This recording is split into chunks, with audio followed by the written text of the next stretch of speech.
नमस्कार, NockingNews.com में आपका स्वागत है। मैं हूं गिरिजेश वशिष्ठ। आज एल्विश यादव की बात होगी। एल्विश यादव यानी कि उस नूह इलाके का, उस गुड़गांव का और हरियाणा के उस हिस्से का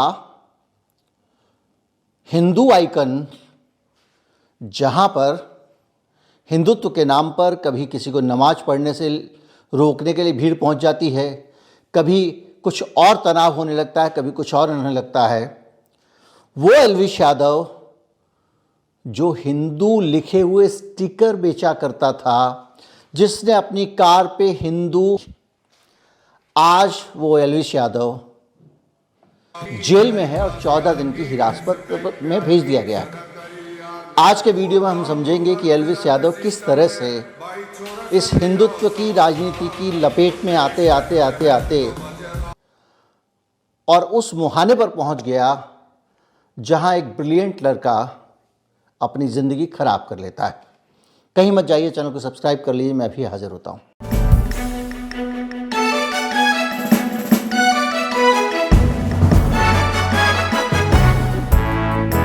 रफियन भाषा बोलने वाले 8-10 लोगों के साथ मिलकर एक्स्टर नाम के एक यूट्यूबर को बाकायदा घेर कर पीट देने वाले, खुलेआम यूट्यूब पर उसे पीटने की धमकी देने वाले, लोगों को जान से मारने की धमकी देने वाले और बड़े बड़े लोगों को सीधे सीधे डायरेक्ट नतीजे भुगतने की धमकी देने वाले एल्विश यादव की ज़िंदगी की शुरुआत एक ब्रिलियंट स्टूडेंट के तौर पर होती है। एमिटी यूनिवर्सिटी गुड़गांव का वो स्टूडेंट था, बेहतरीन स्टूडेंट था, पढ़ने में अच्छा था और इसीलिए उसको दिल्ली यूनिवर्सिटी जैसी जगह पे एडमिशन मिलता है। डीयू में भी उसके बहुत अच्छे नंबर आते हैं और बाद में वो एमटेक के इम्तिहान को पास कर लेता है और इंजीनियर बन जाता है। बेहद सामान्य से एक यादव परिवार, राम अवतार यादव जी का बेटा और एक यूट्यूबर जो ब्लॉगिंग करता है। पहले जब टिकटॉक होता था तो उस पर किया करता था और उसके वीडियो लोग पसंद किया करते थे, लेकिन सत्ता की ताकत, हिंदुत्व का बुखार और दूसरी चीज़ों ने उसे अपराध के रास्ते पर डाल दिया। मैंने जैसा भी आपको बताया कि कुछ दिन पहले ही एक वीडियो वायरल हुआ था जिसमें एक्स्टर नाम के एक यूट्यूबर को मॉल में मिलने के लिए बुलाकर कुछ साथियों के साथ, कई साथियों के साथ मिलकर एल्विश यादव ने बुरी तरह पीटा था और उसका मुंह सूजा दिया था। इससे पहले भी एल्विश यादव फेमस हुआ था और इसलिए फेमस हुआ था कि बिग बॉस के इतिहास में वाइल्ड कार्ड एंट्री से अंदर आने वाला भारत के इतिहास का एकमात्र कंटेस्टेंट था जिसने बिग बॉस जीता, बिग बॉस OTT का विजेता बना। लेकिन एल्विश यादव का अंदाज कुछ और था और वो अंदाज उसे इस हिंदुत्व की सारी की सारी खुराक के साथ बेखौफ बनाता चला गया। अभी हाल में जब दिल्ली में G20 शिखर सम्मेलन हुआ तो एल्विश यादव की कार, फूलों के जो गमले सड़कों को सजाने के लिए लगाए गए थे, उनको भर कर ले जाती हुई दिखाई गई। वीडियो आया बाकायदा इसका। ये वही कार है जिसको लेकर एल्विश यादव कहीं किसी शहर में एक रैली में हिस्सा लेने गया था। उसके VIP नंबर, हरियाणा सरकार उसको VIP नंबर देती है 0006। उस कार के अंदर एल्विश यादव के गमले ढोते हुए देखा गया। एल्विश यादव रेव पार्टीज़ में जाता था, ठसक से घूमता था, उसके साथ घूमने वाले 8-10 लोग किसी को भी पीट दिया करते थे। पूरे गुड़गांव के पब्स में और सब जगह उसकी धूम थी और उसकी एक बड़ी फैन फॉलोइंग थी, छपरी जैसे लोगों की, जो मारपीट, अकड़ धकड़, हथियार दिखाने में यकीन करते थे। लेकिन अपनी इस सारी कुख्याति के बीच में एल्विश यादव भारतीय जनता पार्टी के लोगों के अंदर भी बहुत पॉपुलर था। देश की वित्त मंत्री निर्मला सीतारमण ने उसके साथ में तस्वीर खिंचाई है। देश की एक और मंत्री स्मृति ईरानी उसके साथ मुस्कुराते हुए तस्वीर खिंचवा रही। ये वो तस्वीर नहीं है जो कहीं किसी कार्यक्रम में बगल में खड़े होकर आदमी ने खिंचवा ली। विशेष रूप से 1-to-1 तस्वीर है और एक हाथ में पुस्तक है। वो एल्विश यादव ने एक पूरा अभियान चलाया जिसमें लोगों से अपील की कि वो अपनी गाड़ी पर हिंदू लिखा हुआ स्टिकर लगाएं। बाकायदा अमेजॉन पर अगर आप जाएंगे तो हिंदू लिखा हुआ एल्विश यादव वाला स्टिकर आज भी बिक रहा है। और वो सारा एक हिंदुत्व आइकॉन, अपने गले में वो रुद्राक्ष टाइप की कंठी, धार्मिक मालाएं पहनना, भगवा कपड़े पहनना कभी कभी, और इस तरह से अपना जलवा बनाए रखना। इस सब की आड़ में एल्विश यादव पर आरोप है कि वो ड्रग्स के नशीले कारोबार में भी घुसता चला गया। उसकी धूम थी दिल्ली और आसपास के इलाकों में, और हालत ये थी कि जो रेप पार्टियां होती हैं उन रेप पार्टीज़ में भी एल्विश यादव जहरीले महंगे नशे सप्लाई करने लगा। कोबरा का जहर और दूसरे सांपों का जहर वो लोगों को दिया करता था। इस बीच में मेनका गांधी की जो संस्था है, मुझे लगता है मेनका गांधी चली जाएंगी तो इस भारत में इतना बड़ा वैक्यूम बनेगा प्राणी कल्याण के मामलों में कि उसकी भरपाई शायद ही कभी हो पाए। हालांकि उनके बहुत अनुयायी हैं, बहुत सारे लोग हैं, पशु प्रेमी हैं जो लगातार उनको फॉलो करते हैं और इस देश में जीव कल्याण के काम में लगे हैं, हज़ारों लाखों लोग।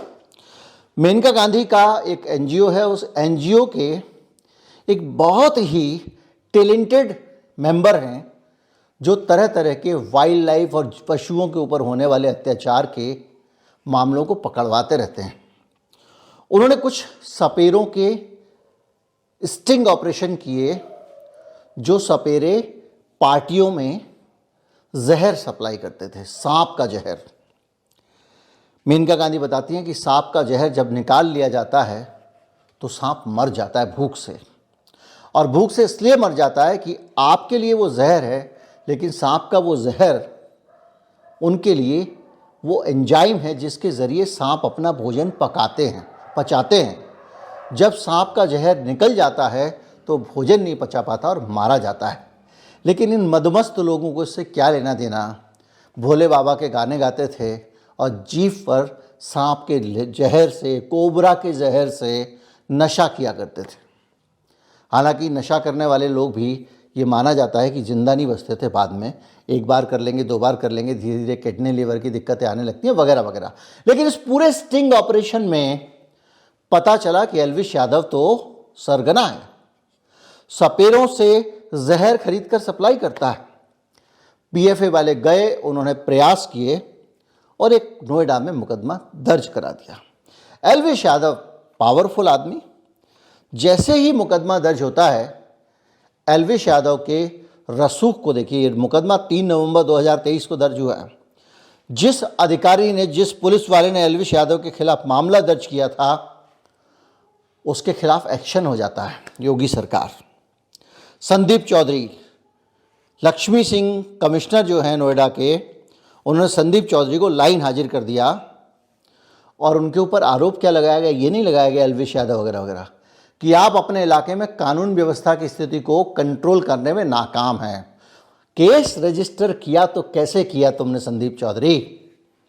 तुम्हारी हिम्मत कैसे हुई हमारे हिंदुत्व के आइकॉन के खिलाफ नशे का केस रजिस्टर करने की? लेकिन एक तरफ अगर ये नेता थे तो दूसरी तरफ मेनका गांधी की जिद थी।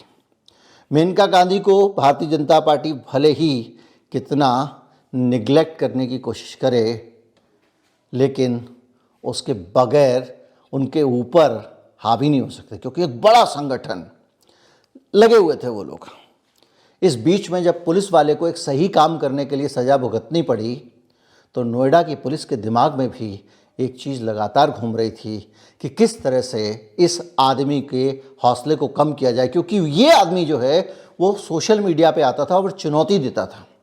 मेनका गांधी को धमकाते हुए करीब करीब उसने एक वीडियो जारी किया कि वो पता नहीं क्या कह रही है, वो सरगना वरगना क्या होता होगा, कुछ सरगना पता नहीं क्या होता है सरगना, लेकिन मैं छोड़ूंगा नहीं, और मैं हिंदूवादी हूँ, हिंदुत्ववादी हूँ, इसीलिए मेरे खिलाफ लोग साजिश कर रहे हैं, मेनका गांधी लगी हुई हैं, ये बोल रहा है। लेकिन एल्विश यादव को जब गिरफ्तार किया गया था तो जो बरामद हुआ था जहर उसके पास से, उसके नमूने एफएसएल को भेज दिए गए थे। एफएसएल यानी फॉरेंसिक साइंस लेबोरेटरी। एफएसएल के नमूनों में ये कंफर्म हो गया कि जहर तो कोबरा का था। 15 दिन पुरानी बात है। नोएडा की पुलिस हाथ डालने से डर रही थी, क्योंकि इस मामले में अगर हाथ डालेंगे तो फिर इस होम में हाथ जल जाएंगे, फिर लाइन हाजिर कर दिया जाएगा। पुलिस ने आराम से चुनाव आचार संहिता लागू होने का इंतज़ार किया कि अब भारतीय जनता पार्टी की दादागिरी थोड़ी कम होगी, और उसका फ़ायदा उठाकर जैसे ही आचार संहिता खत्म हुई, एल्विश यादव को पूछताछ के लिए नोएडा बुला लिया गया। शुरुआती पूछताछ में पुलिस तो खात में बैठी ही थी, क्योंकि एल्विश यादव के ऊपर एक्शन लेने पर एक पुलिस अधिकारी पर एक्शन हो गया।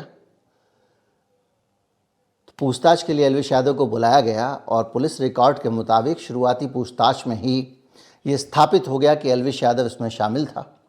उसे गिरफ्तार कर लिया गया। गिरफ्तार करके अदालत में पेश किया गया और उसे 14 दिन की हिरासत में भेज दिया गया है। तो इस तरह से अच्छे खासे नौजवान ये जो अजीब सा जुनून चढ़ा है उसका शिकार हो जाते हैं।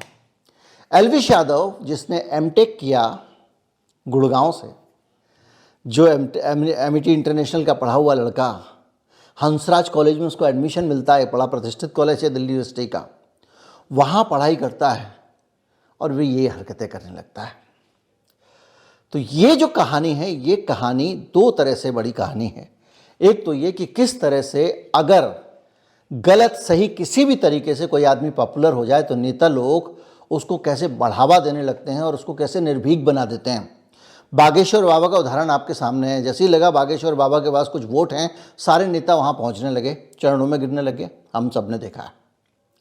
एल्विश यादव की पॉपुलैरिटी थी अपनी वजहों से। हरियाणा के मुख्यमंत्री खट्टर इस पूरे तनाव के बीच में, जब एल्विश यादव वहाँ से जीत के आया, उसका अभिनंदन करते हैं, अभिनंदन का कार्यक्रम करते हैं। खट्टर साहब, अब तो वो मुख्यमंत्री नहीं रहे। इसी तरह से मैंने आपको मंत्रियों के बारे में बताया।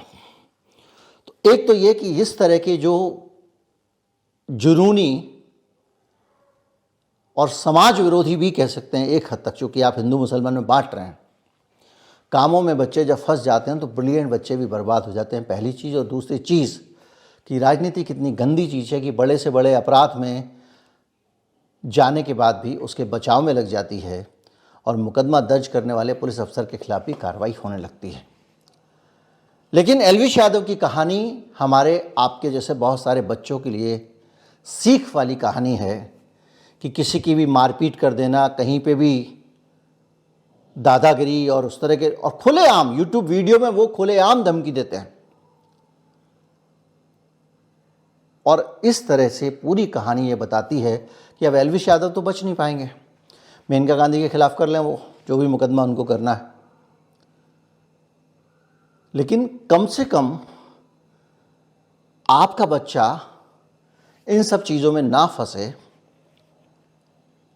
इसके लिए इस कहानी से आप शिक्षा ले सकते हैं। उम्मीद करता हूँ वीडियो आपको अच्छा लगा होगा। अच्छा लगा हो ज़्यादा से ज़्यादा लोगों तक पहुँचाएं। चैनल को सब्सक्राइब कर लें। नमस्कार, जय हिंद।